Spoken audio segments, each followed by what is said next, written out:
पवन भैया कहीं ना कहीं मेरे लिए बहुत सीनियर हैं और आज अगर उनसे मेरा कंपेयर होता है तो मुझे खुशी भी होती है। जब भी मिलता हूँ पवन भैया से तो ये हाथ नीचे ही जाता है और झुकता है। भोजपुरी सिनेमा के लिए 20 अक्टूबर का दिन बहुत बड़ा दिन साबित होने वाला है, क्योंकि भोजपुरी के दो सुपरस्टार्स की फिल्मों का क्लैश जो होगा, फैंस क्या सभी इनके इस क्लैश का इंतजार कर रहे हैं। अभी कुछ महीनों पहले दोनों सुपरस्टार्स के बीच सालों पुरानी दुश्मनी का अंत हुआ था, लेकिन एक साथ फिल्म रिलीज करके दोनों में आगे रहने की होड़ भी साफ दिखाई दे रही है। खेसारी अपनी फिल्म को हिट कराने की हर मुमकिन कोशिश कर रहे हैं। ग्रैंड प्रीमियर से लेकर सोशल मीडिया पर फिल्म प्रमोशन करने तक खेसारी हर वो चीज कर रहे हैं जिससे उनकी फिल्म को फायदा हो। खैर, दोनों स्टार्स आपस में एक दूसरे की फिल्म को लेकर क्या सोचते हैं, ये जरूर चर्चा करने वाली बात है। अभी खेसारी को ही देख लीजिए, जिन्होंने एक नामी चैनल को दिए इंटरव्यू में काफी कुछ कहा। खेसारी से जब रिपोर्टर ने सवाल किया कि वो अपने साथ ही बड़े प्रतिद्वंदी पवन सिंह के साथ रिलीज होने वाली फिल्म और दोस्ती पर क्या सोचते हैं, तो सुनिए एक्टर ने क्या जवाब दिया।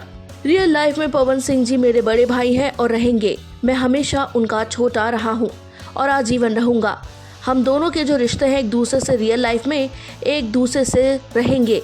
हम जब एक दूसरे संग खड़े होते हैं तो पारिवारिक तौर पर नहीं, बल्कि अपने काम के लिए खड़े होते हैं, एक भाई बनकर खड़े होते हैं। वो मेरे बड़े गार्जियन की तरह हैं, मेरा मार्गदर्शन करते आए हैं और यही हमेशा होता रहेगा। बस ये लड़ाई पर्दे पर होती है और मुझे ऐसा लगता है कि सामने वाला प्रतिद्वंदी मजबूत भी होना चाहिए। ऐसे में काम करने में मजा आता है, क्योंकि मजबूत प्रतिद्वंदी से लड़ने में, पीछा करने में मजा आता है, उनके जैसा मुकाम हासिल करने में मजा आता है। और पवन भैया कहीं ना कहीं मेरे लिए बहुत बड़े सीनियर हैं। उनके 5-6 साल बाद आने के बाद मैंने इंडस्ट्री में कदम रखा था, तब मैं एक कैसेट गाया। उसके बाद 5 साल स्ट्रगल है मेरा और पवन भैया के बीच में।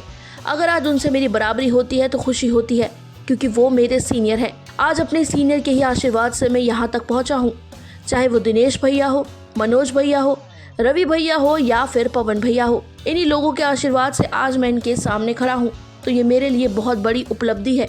कहीं ना कहीं मुझे बड़ा करने में इनका भी हाथ रहा है, क्योंकि अगर उन्होंने ये रास्ता नहीं बनाया होता तो शायद मैं यहाँ तक नहीं पहुँच पाता। आज आप जैसे बड़े न्यूज चैनल के प्लेटफॉर्म पर नहीं आ पाता। आपका इतना नाम है, आप लोग बिहार के बच्चों को, मिट्टी से जुड़े लोगों को प्रमोट करते हो, कहीं ना कहीं आप लोगों का भी हाथ है। वैसे हमारे दिग्गजों का योगदान हमारे लिए बहुत है और वो सम्मान हमेशा रहेगा। जब जब मैं पवन भैया से मिलता हूँ तो अपने आप हाथ ऊपर की तरफ नहीं बल्कि नीचे की तरफ झुकते हैं, उनके चरणों की तरफ, क्योंकि हमारे संस्कार ऐसे हैं कि अपने बड़ों का सम्मान करो। और यही मेरा सबसे बड़ा कमाई है कि हम अपने बड़ों का कितना सम्मान करते हैं और करते रहेंगे। लेकिन हाँ, जहाँ बात आती है प्रतिनिधि की, तो वहाँ मुझे अपने लिए लड़ना होगा। ये नहीं कि उन्होंने मुझे अपना छोटा भाई मान लिया और मैंने उन्हें बड़ा, तो हम साथ में काम पर ध्यान नहीं दे पाएंगे, बेहतर नहीं कर पाएंगे। जब हम फील्ड में आते हैं तो हमें लड़ना पड़ता है, ऐसे ही हम एक दूसरे को बड़ा कर पाएंगे, वो भी और मैं भी। मैं एक बात ऑडियंस से भी बोलना चाहूँगा, आप हमें बड़ा करने के चक्कर में आपस में गाली गलौज मत किया कीजिए। हम काफ़ी हैं एक दूसरे को बड़ा करने के लिए, सब लोग भाई हैं। हम तो इसलिए लड़ते हैं ताकि एक दूसरे को ऊर्जा दे सकें। ऑडियंस अपने विचार रखे, क्योंकि हर कोई आज़ाद है, अपने विचार वो रख सकती है, लेकिन गाली देना, एक दूसरे को नीचा दिखाना, एक दूसरे के स्टार्स को नीचा दिखाना, वो सही नहीं है। तो सुना आपने कि खेसारी ने किस तरह पवन सिंह को लेकर अपना नजरिया दिखाया है। अब देखते हैं कि फैंस को ये बात उनकी कितनी समझ आती है और कल थिएटर में किसकी फिल्म का बोलबाला होता है। पूर्वांचल लाइव की ऐसी ही लेटेस्ट और चटपटी अपडेट्स और गॉसिप के लिए बने रहिए अपने फेवरेट चैनल पूर्वांचल लाइव के साथ।